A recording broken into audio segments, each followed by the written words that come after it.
218년 조조의 대군이 장안에 도착한 지 한 달도 되지 않아 완성의 수장이 모반을 일으켜 관우에게 기순하면서 관우의 기세는 더욱 거세졌습니다.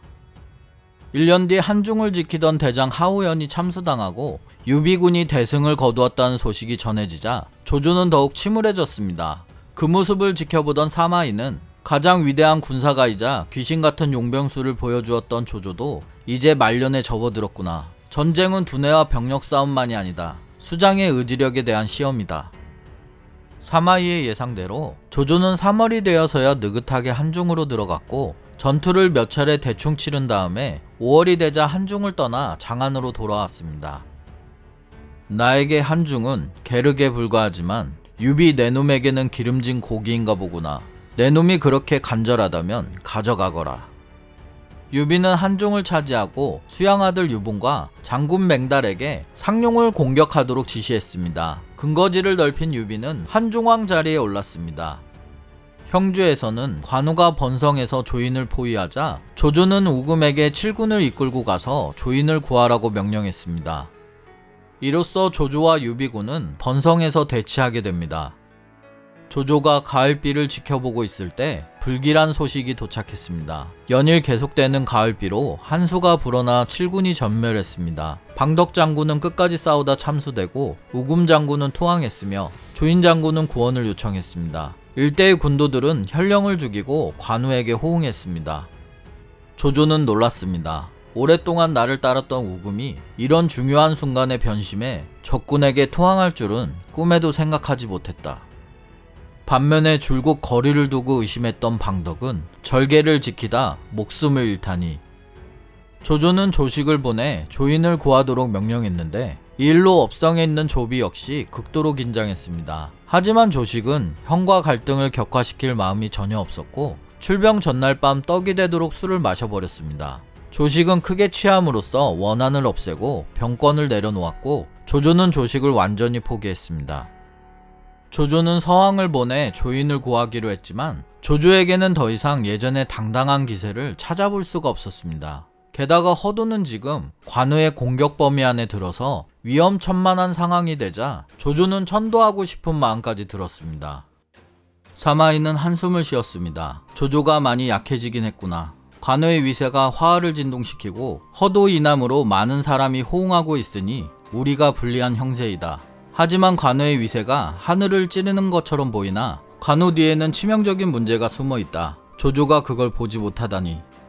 사마이는 용감하게 나서서 말했습니다. 천도는 불가합니다. 조조는 자신의 결정을 반대하고 나선 사람을 바라보았습니다. 사마이, 내 놈이구나. 지난번 한중에서도 단숨의 익주를 손에 넣어야 한다고 권했었지. 조조는 사마이에게 계속 말해보라는 신호를 보냈습니다. 우금이 수몰된 것은 전투의 실패가 아니기 때문에 국가대계의 손해라고 할 수 없습니다. 사마이는 조조의 표정 변화를 읽고 계속해서 말을 이어갔습니다. 유비와 송건은 겉으로는 친밀하나 안으로는 소원합니다. 송건은 관우가 뜻을 이루는 것을 바라지 않을 것입니다. 조조는 그래 맞는 말이다. 관우의 명성과 위세가 드높긴 해도 말 그대로 명성과 위세일 뿐 우리 군에게 실질적으로 손해를 끼치진 않았다. 지금 유비가 대승을 거두고 관우가 중앙에서 득세하는 상황에서 송건은 실패를 거듭하고 있으니 화가 나 있을 것이다. 게다가 송건과 관우 사이에는 개인적인 원한도 있다.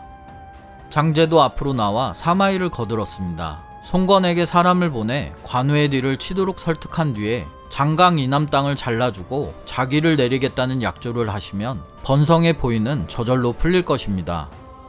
강남은 원래 내 손아귀에 없는 땅인데 강남을 잘라주겠다는 공수표로 송건을 깨어 관우를 없애면 번성의 포위도 풀고 송건과 유비 사이의 갈등에 불을 지필 수 있으니 그야말로 일석이조의 묘책이로구나. 기분이 고조된 조조는 강동에 사자를 보내라고 명령했습니다. 조조는 이제 오랜 기간 묵혀온 양수에 관한 일을 해결하려고 했습니다. 양수가 성공했으면 사마이가 되는 것이고 사마이가 실패하면 양수였습니다. 양수는 사마이처럼 명문대가의 후손이고 양수의 아버지는 대신 중에서도 지위가 높았습니다. 가문 덕분에 양수는 25 나이에 조조의 신임을 얻어 부중에 들었지만 본인의 재주도 워낙 뛰어났습니다. 양수가 조조의 총애를 한몸에 받는 사람이 되자 조비와 조식을 비롯해 조정의 모든 관리들이 저마다의 목적을 가지고 양수에게 접근했는데 양수는 자중하거나 거절할 줄을 모르는 사람이라 모두와 잘 어울렸습니다. 하지만 모든 사람과 어울린다는 것은 어느 편에도 서지 않는 것이나 다름없었고 더구나 백관들과 어울릴 수 있는 사람은 오직 조조 한 사람뿐이었습니다. 양수가 문무백관과 어울리고 태자전쟁에서 조식으로 하여금 끊임없이 속임수를 쓰도록 하는 모습은 양수 스스로가 무덤을 팠다고도 볼 수 있습니다. 조조는 자신이 죽은 뒤 아들의 수하 중에 힘있고 수많은 도당을 거느리는 인물이 존재하는 것을 원치 않았기 때문입니다. 게다가 양수의 아버지는 친한파였고 양수 본인은 원술의 친척이었으니 더욱 조심해야 했습니다. 양수가 지지했던 조식은 이미 총애를 잃었기 때문에 조조는 더 이상 망설이지 않고 양수를 주살하라고 명령했습니다. 양수의 죽음을 지켜본 사마이는 실패한 자신의 말로를 보는 것 같았습니다. 이미 수명이 얼마 남지 않은 조조가 마지막 힘을 다해 후사를 처리하고 있구나. 이런 중요한 시기에는 한치의 실수나 소홀함이 있어서는 안 된다. 최대한 신중하게 조조의 마지막 길을 배웅해야 한다. 양수가 저 세상으로 가는 동안 업성에서는 정변이 일어났는데 다행히 업성을 지키고 있던 조비가 제때 조치를 취해 난을 진압했습니다. 조조는 내가 조비에게 남긴 것은 어쩌면 난공불락의 강산이 아니라 만신창이가 된 골칫덩어리일지도 모르겠구나. 너무 많은 일이 있어 다 처리하지 못했지만 조비가 정변을 수습하는 걸 보니 내 생각보다 조비가 대단한 것 같다. 이제 내가 조비를 대신 해줄 수 있는 일은 관우라는 오랜 적수를 처리하는 일뿐이다. 전선에 있던 서왕에게서 아무런 소식이 없자 조조는 직접 군대를 이끌고 남하해 관우와 결전을 벌이기로 했습니다. 한편 관우는 조조군을 수장시키고 우군과 방덕을 사로잡았을 뿐만 아니라 후방에서 모반을 획책하는 것도 능수능란했습니다. 완성과 허도, 업성의 정변이 모두 관우와 관련이 있었습니다. 하지만 관우는 계속 어딘가 이상한 느낌이 들었는데 허도의 형세가 위태로운데도 조조가 천도를 하지 않은 것입니다. 조조가 천도하지 않도록 단단히 붙들고 있는 자는 누구일까? 성을 지키는 데 뛰어난 조인이 지키고 있던 번성은 오랜 공격을 잘 버티고 있었고 서왕의 구원병도 도착해 더욱 견고해졌습니다. 이때 관우에게 여몽이 정예병을 장사꾼으로 위장시켜 형주로 잠입하게 하고 후방의 수장 미방이 배신했다는 소식이 들렸습니다. 관우는 황급히 맥성으로 달아났습니다. 관우는 보통 사람들을 뛰어넘는 오만함으로 자기 능력보다 더 큰 성공을 거두기도 하고 자신의 결점보다 더 큰 실패를 초래하기도 했습니다. 명장이었던 관우는 익주로 도망을 시도하다가 송건의 군사들에게 사로잡혀 참수되었습니다.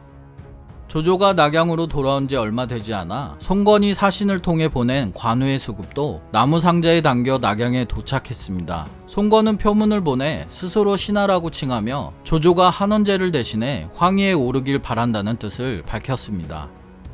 조조가 웃으며 말했습니다. 송건 이놈이 나를 화로 위에 올려놓고 구우려고 하는구나. 그러자 사마이가 충심을 보이려고 입을 열었습니다. 한나라의 운이 다해가고 전하께서는 천하의 대부분을 차지하고 계십니다. 송건이 신하를 칭했으니 이는 하늘의 뜻입니다. 이제 대통을 이으셔도 무방합니다.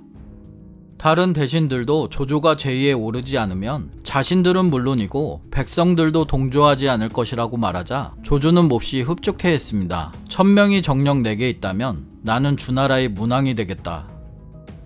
문왕은 평생 동안 천하의 3분의 1을 가지고 주왕을 섬기다가 아들인 주무왕 때에 이르러서야 천자가 되었습니다.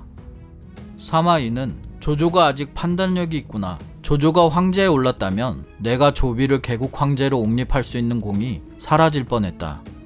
조조는 얼마 후에 세상을 떠났습니다. 역사상 전무후무했던 조조는 정치와 군사에 대한 유언은 한마디도 없었습니다. 조조의 죽음을 들은 관원들은 불안에 떨며 목 놓아 울었지만 사마이는 알 수 없는 흥분과 홀가분함을 느꼈습니다. 조조가 죽고 나서야 사마이는 생전에 조조가 자신에게 얼마나 거대하고 보이지 않는 압력을 행사했는지 알게 되었습니다. 조조가 세상을 떠났을 때 조비는 멀리 업성에 있었기 때문에 조조의 죽음을 바로 알지 못했습니다. 조조가 있던 낙양은 이미 아수라장이었는데 나경성의 관직이 제일 높은 사람은 가규였습니다. 가규는 일찍이 관도대전에서 활약하며 조조의 눈에 들었고 하오상과 함께 군사인재로 양성되었습니다. 따라서 조조가 죽은 뒤 나경성에서 대국을 주관한 사람은 가규였고 옆에서 그를 도운 사람이 사마이였습니다. 첫 번째 문제는 부고를 낼 것인가 였는데 조조의 죽음은 너무 갑작스러운 일이라 부고를 낼 경우 천하의 혼란을 야기할 수 있었습니다. 내부의 불안 요소가 터지고 외부의 송건과 유비가 이 틈을 이용해 급습한다면 그 결과는 감히 상상조차 할 수 없었습니다. 그래서 조조의 죽음을 비밀로 하자고 주장하는 사람들이 있었습니다. 사마이는 후계자 조비가 멀리 업성에 있는 상황이다. 이런 민감한 곳에 몸을 두고 있으면 외부에서 악의적인 추측성 뒷말을 듣기 십상이다. 만약 부구를 내지 않고 감췄다가는 더 큰 의혹을 받을 수 있다. 사마이는 아무 말도 하지 않고 가규의 행동을 냉정히 지켜보며 가규의 역량이 어느 정도인지 가늠해보고 싶었습니다. 가규 역시 보통 사람이 아니었기 때문에 즉시 대외적으로 조조의 부고를 발표하고 조조의 영구를 업성으로 호송할 준비에 들어갔습니다. 청주와 서주에는 장패의 군대가 독립적으로 존재했는데 장패는 조조에게 충심을 보이기 위해 일부러 한 부대를 파견해 조조의 지시를 받게 했습니다. 하지만 장패의 부대가 조조의 부고를 듣고 무단으로 철수해 고향인 청주와 서주로 돌아가려고 했습니다. 장패 부대를 상대로 초장의 본때를 보여주지 않으면 다른 부대도 차례로 들고 일어나 북방 전체가 군벌 할거 시대로 돌아갈 수도 있었습니다. 이런 이유로 제멋대로 직무를 이탈한 이 군대를 막고 불복종하는 자들은 가차없이 죽여야 한다고 많은 사람들이 주장했습니다. 사마이는 개를 때리더라도 그 주인의 얼굴을 봐야 하는 법이다. 그 부대의 주인은 장패이다. 장패는 청주와 서주의 실질적인 주인으로 국토의 반을 점거하고 있다. 군대를 출동시켜 이 부대를 공격하면 조씨 정권의 내용이 일어날 것이고 이는 곧 종말에 이르는 길이다. 하지만 이 부대가 제멋대로 이탈하게 놔둔다면 그거야말로 더 끔찍한 결과를 낳을 수 있다. 난처한 문제가 아닐 수 없구나. 가규는 이 일을 어떻게 처리할 것인가? 가규가 하명했습니다. 부대의 귀향을 막지 마라. 그들이 고향으로 돌아가는 동안 숙식을 보장하며 귀향에 적극적으로 협조하도록 하라. 사마이는 참으로 노련한 계책이구나. 이렇게 하면 이 부대의 이탈이 조정에서 계획하여 상비군으로 전환한 것처럼 보일 수 있을 것이다. 가규의 계책은 처음부터 혼란이 아예 없었던 것처럼 만든 것이다. 역시 가규는 뛰어난 인물이구나. 가규는 사마이를 찾아가 말했습니다. 중달 자네는 한해 사마씨로 유학자 집안인데다 예의범절에 밝으니 수고스럽겠지만 자네가 위왕의 장례를 맡아주면 좋겠네. 사마이는 고개를 끄덕였습니다. 그리하도록 하겠습니다. 장례를 치르는 것을 사마이가 맡기에는 약소한 일이었지만 사마이는 조금도 소홀히 하지 않았습니다. 사마이는 항상 그래왔는데 다른 사람이 내게 무슨 일을 맡기든 그 일을 철저하게 해낸다. 지위에 맞지 않는 권력은 다투지 않는다. 권력이 있으면 책임도 따르는 것이다. 책임과 능력이 일치하지 않으면 정치적 재앙의 근원이 된다. 다음 영상도 재밌게 만들겠습니다. 구독 부탁드립니다.